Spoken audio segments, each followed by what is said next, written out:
Hi friends. हमारे online platform उपकार educare में आप सबका हार्दिक स्वागत है। करंट अफेयर्स की श्रृंखला में हम हाजिर हैं आपके सामने 10 मिनट का वीडियो, जिसमें पूरे महीने का करंट अफेयर्स के 3 वीडियोज होंगे जो 10-10 मिनट के होंगे, यानी एक महीने का वीडियो करंट अफेयर्स 30 मिनट में पूरा। पार्ट 1 आपने देखा, बहुत पसंद भी किया, और इसमें पार्ट 1 और 2 हैंड रिटन होगा और पार्ट 3 प्रतियोगिता दर्पण से कोई टेबल है, डाटा है, कोई अवार्ड है, उनकी स्कैन किया हुआ पेज होगा। तो चलिए चलते हैं। पहला सवाल है रोहिणी आयोग। बड़ा अच्छा सवाल है, कई बार परीक्षाओं में आ भी चुका है। श्रीमती जी रोहिणी है ये। इनका गठन किया गया था इस आयोग का अक्टूबर 2017 में, और 31 जुलाई 2023 को राष्ट्रपति को इन्होंने अपनी रिपोर्ट सौंप दी। इन्हें काम क्या दिया गया था? ओबीसी वर्गों के आरक्षण के अंदर आरक्षण से संबंधित था, यानी जो अन्य पिछड़ा वर्ग का आरक्षण है उसका उपवर्गीकरण करने का काम इनको सौंपा गया था। और ये जी रोहिणी जो है दिल्ली हाईकोर्ट की पूर्व मुख्य न्यायाधीश थी। तो ये बड़ा कई बार आ भी चुका सवाल, पिछले 5-6 सालों में ट्रेंड कर रहा सवाल, फिर पूछा जा सकता है कि रोहिणी आयोग किससे संबंध है? अन्य पिछड़ा वर्ग के आरक्षण के उपवर्गीकरण से। सामान्यतः ऐसा माना गया है कि अन्य पिछड़ा वर्ग में जो लाभ है वो कुछ गिनी चुनी जातियों को मिला है, बाकी की जातियां अभी उससे वंचित हैं, इसलिए हर जाति को लाभ मिले उसी से रिलेटेड कुछ कुछ है। मतलब जो 27% है इसका सब कैटेगराइजेशन किया जाएगा कि 5% इनको, 6% इनको, 7% इनको, 9% इनको, इस टाइप से इसका उपवर्गीकरण है। तो आपको केवल रखना है कि रोहिणी आयोग अन्य पिछड़ा वर्ग के उपवर्गीकरण आरक्षण के उपवर्गीकरण से संबंधित है। कब बना? 2017 में बना। 2017 में। रिपोर्ट कब दी? 2023 में। तीसरा सवाल बन सकता है कि ये कौन है? ये दिल्ली हाईकोर्ट की पूर्व मुख्य न्यायाधीश। ठीक है, चलते हैं अगले फैक्ट पे हम लोग। चुनाव आयुक्तों के चयन करने वाली समिति में मुख्य न्यायाधीश के स्थान पर कैबिनेट मंत्री को शामिल किया गया। हाँ, ये नया जो है विधेयक गवर्नमेंट लाई है। इसमें जो चुनाव आयोग या चुनाव आयुक्तों की जो नियुक्ति होती है उसमें एक जो है मेंबर न्यायाधीश भी होता है, जज। उसके स्थान पर कैबिनेट मंत्री को शामिल किया जाएगा।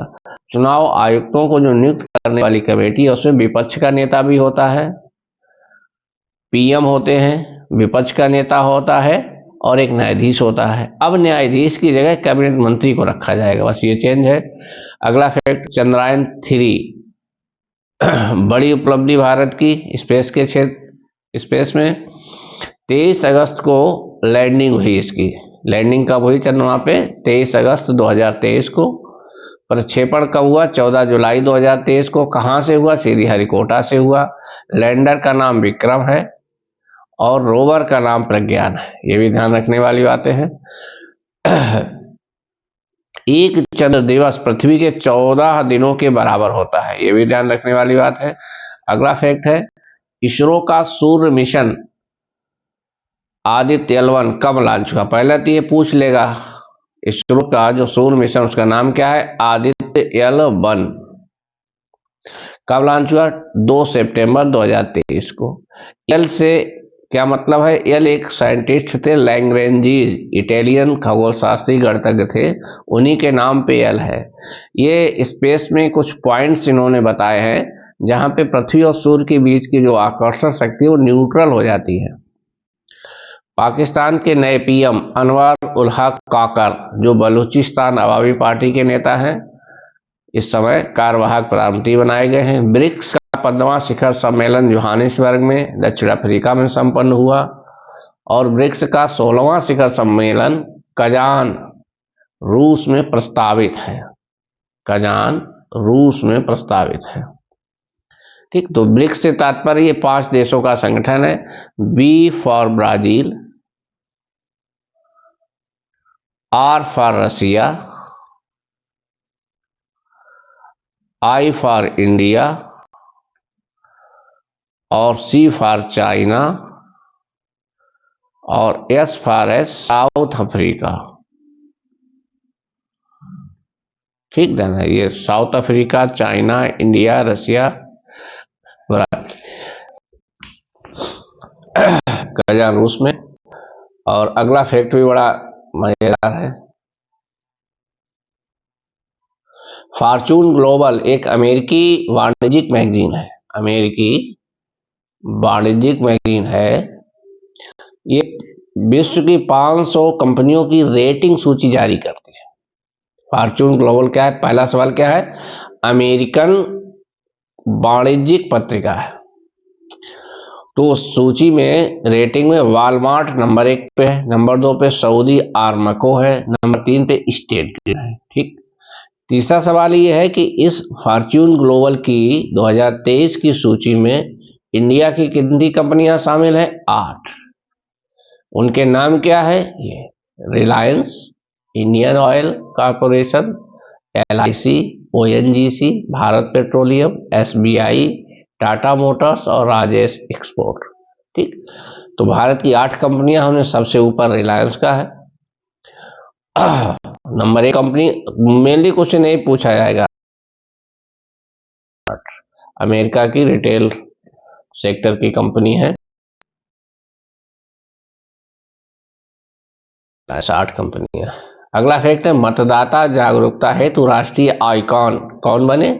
सचिन तेंदुलकर को मतदाता जागरूकता अभियान में राष्ट्रीय आइकॉन सचिन तेंदुलकर को बनाया गया है। बढ़िया सवाल है।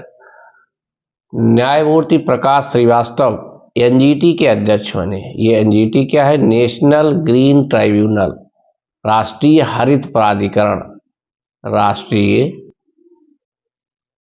हरित प्राधिकरण, नेशनल ग्रीन ट्रिब्यूनल है, चर्चा में रहता है। पर्यावरण को अगर कोई नुकसान पहुंचता है तो उसको एक्शन लेता है उस पर, उस टाइप क्या है? NGT, national green tribunal. Neelkanth Mishra भारतीय विशिष्ट पहचान प्राधिकरण के अध्यक्ष, जो आधार वगैरह बनाए जाते हैं, विशिष्ट पहचान प्राधिकरण है इसका, उसके जो है अध्यक्ष है नीलकंठ मिश्र। रेलवे बोर्ड की पहली महिला अध्यक्ष। पहली सवाल शब्द जहां जुड़े वो सवाल बनता ही बनता है।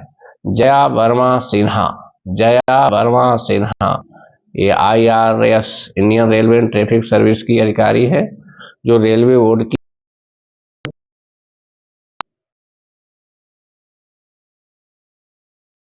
लोकमान्य तिलक राष्ट्रीय पुरस्कार श्री नरेंद्र मोदी को दिया गया है, हमारे माननीय प्रधानमंत्री जी को।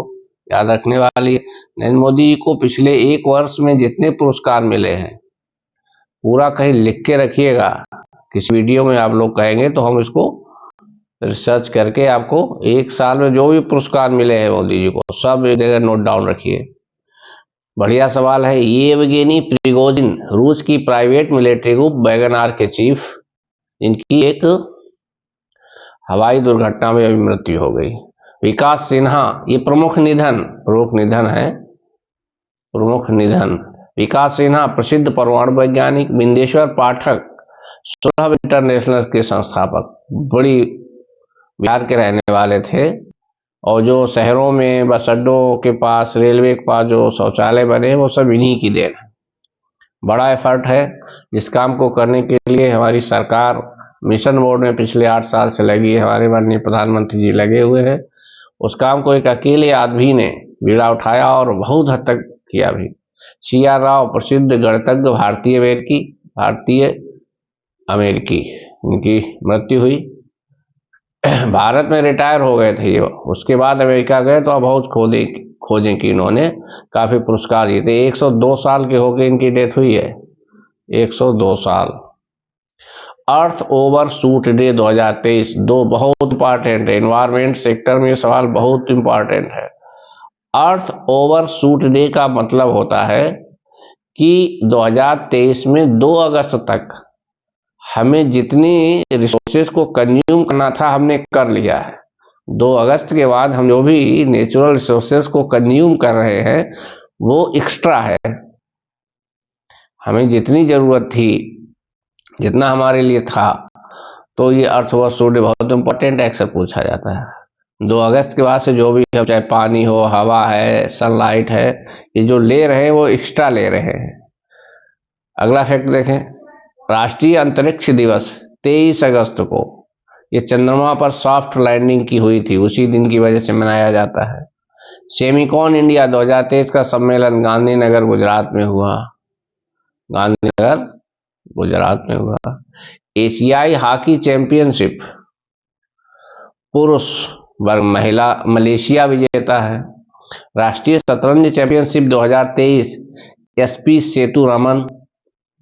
फीडे विश्व कप शतरंज का विजेता मैग्नस कार्लसन रूस के, और फीडे विश्व कप शतरंज का उप विजेता आर प्रज्ञानंद इंडिया के हैं।